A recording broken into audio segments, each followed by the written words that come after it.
Yo, what is up, guys? Kyle from Team Shift here with Piotrowski, sexy, adorable team leader of Team Shift. Shit, you're right. What would you play today? I was playing True Draco. I got second at the Rochester OTS, which is I think the biggest one we've had there. What was it, like 89 people today, right? 89 people. Yeah. Maybe was it 90 with Theo? Maybe, we don't know. So it was 90 people. Round up. Shout out to Theo. Shout out to Theo making it 90 people. Okay, let's just go right into it. So we were playing True Draco. So we started with 3 Maiden. I decided to play 3 because I wanted to have this just as a good one tribute to get rid of spell or to tribute off my spells and traps. Going first or second, and I mean it searches monsters, it searches masterpiece, so it's pretty good. And at 2600 attack, it's pretty beefy too. One negative feat because it's all we can run. This card was really good all day, just pulling spells out of the deck. Yeah, I mean that's what it's for. 2 masterpiece. I didn't play 3 because sometimes you just don't want to see masterpiece because you want to be able to search it, and this card bricks if you open it in your game 1 hand, which is what ended up happening to me in the finals. I just opened 2 of these both games, and I was like, well, I fucking lose, so rip me. And then MVP, Amani. This is like the new thing that all True Draco players are playing. It's just you summon it against any field, break it with the spells and traps, and you just win from there. The Amani is really strong. I wouldn't play it anything less than 3 because you see multiples of it, but you want the decks that you want to see it against. You want to see this card because it's just so good. Magicians, any BA kind of any graveyard deck, it's just is so good against those. I played for the True Draco spells 3 Diagram, 3 Terraforming, 3 Terraforming because I always want to see this. And it's just another card to side out and banish off of Desires. Continuing with the True Draco stuff. Oops. 3 of each.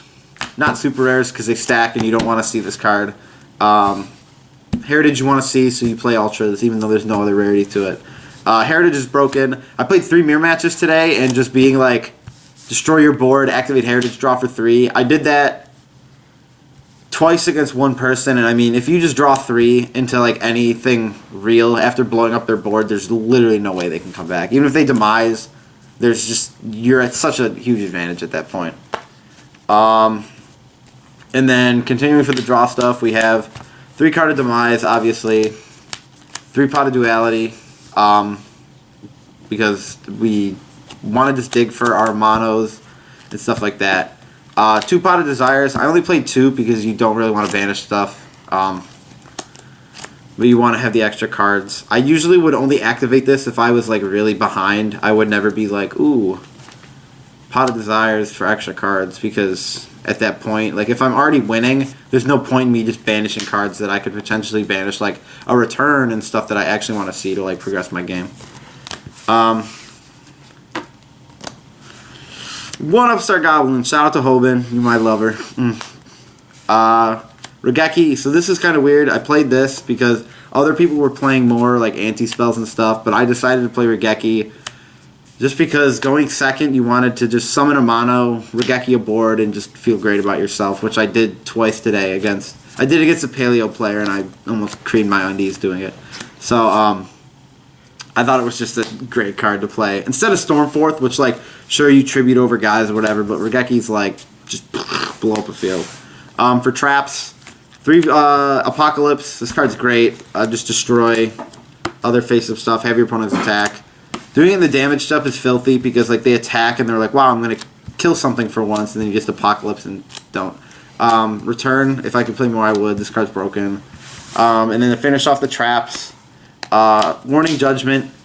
A lot of people in this slot will play the anti-spells, but at our locals and our meta, Magicians is not heavily shown. So I was like, sure, I'll play Warning and Judgment over that because going first, they're really strong. Going second, you can still just set these, and your opponent's going to do something that's going to trigger their ability to activate. Unlike anti-spell, where if you go second, you kind of just set it. And people say, like, oh, you can set the the anti-spell and tribute it for something, it's like, yeah, that's fucking terrible, so don't do that. And then 2 Erupt and Skill Drain. Skill Drain's pretty good, I hear, so we'll negate stuff. So what about your extra deck? My there? extra deck, I just played a bunch of tokens. We got the Ripped in Half Towers.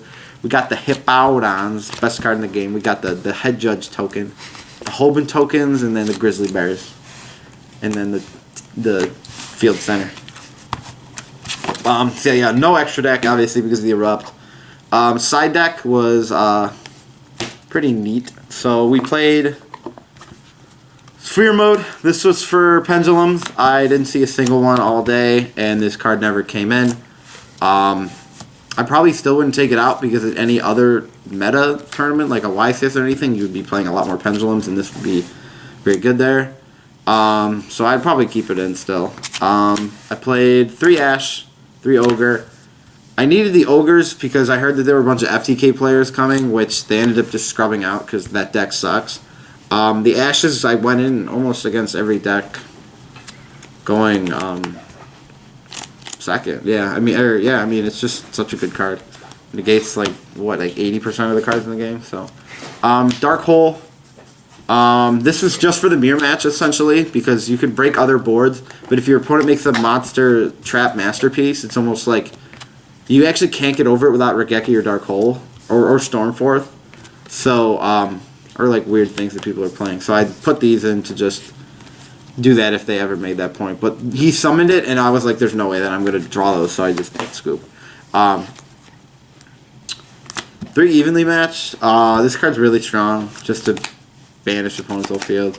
I activated against a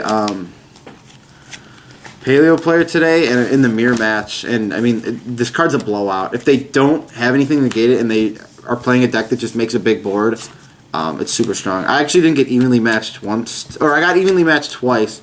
One was for like 1 card, and then the other I had Judgment, and so I just shut it down. I would have 100% lost if that was it. And then 3 anti-spell. This was for playing against magicians and anything that loved playing spells.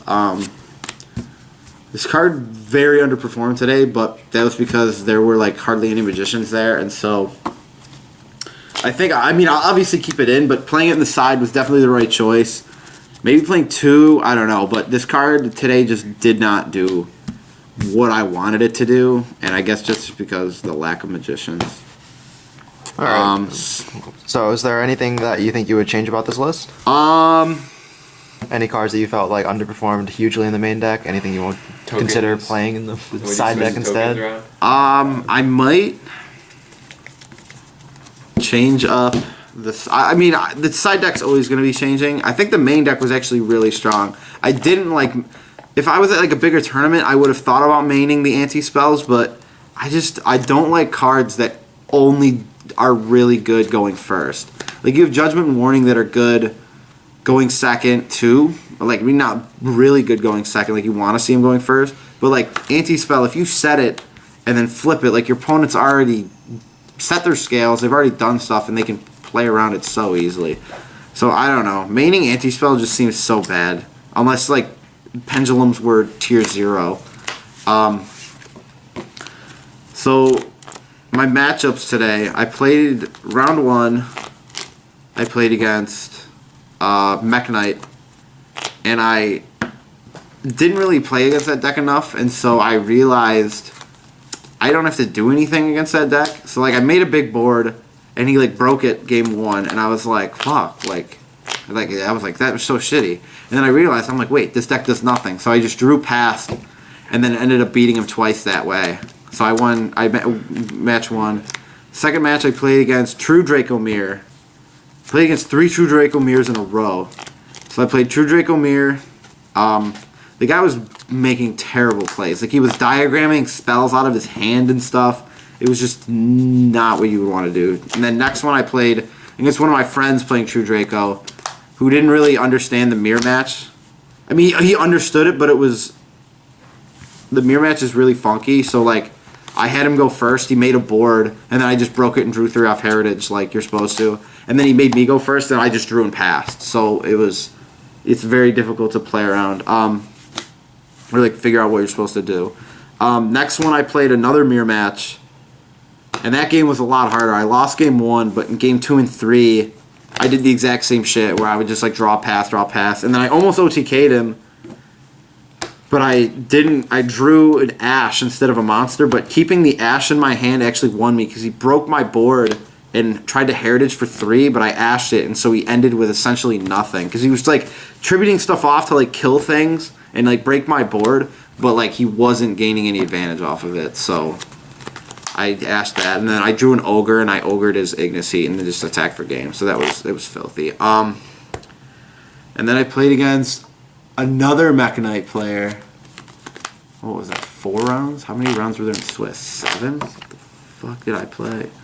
I played against another Mechanite player, and it was the same thing, just pass. And I actually had a mono this time, and I literally normaled, attacked, it bounced to my hand, passed, normaled it, attacked, bounced, passed it to my hand, and I ended up doing that. And so I was able to just summon Masterpiece, and he was at 34, and I just killed him that way. So that matchup's really hard for them going, if I just don't do anything, which is like the best play. I played against Kaiser, right? That was what I was talking about. And then I played against Tavin, who ended up winning. He did really well. He savaged me in Swiss to make me not go undefeated. And then in the finals again. I played in the top 8. Another Mechanite player in top 8, which was the same thing, just pass, don't do anything. He made Makaba and something else. I summoned Amadi, popped everything on the field, and then just was like, they had nothing. And then in top 4, I played against Zephyrus, which was a weird deck, but I opened warning both games. So, sorry, Adam. And I just warninged all 3. He pendulumed like 4, and I was just like warning both times. And, I mean, the deck just lost at that point. So, yeah, I mean, this is a great tournament. It's the first time, it was my first invite this season because I wasn't able to go to any events in like the after Nationals time, so glad I got my invite. Already booked for Nats. We're ready to go. All right, then, Derek. We'll see you at Nats. I'll see you at Nats. Coming for the win. Yo, what's up, guys? Laying down. Forgot I didn't do any shout-outs. So, shout-outs to my team. Team Shift. We're the best. Shouts out for Tavin for beating my ass twice. Shout out for people playing Mech Knights for free wins. Shout out the judges. Shout out to the judges. They were pretty good.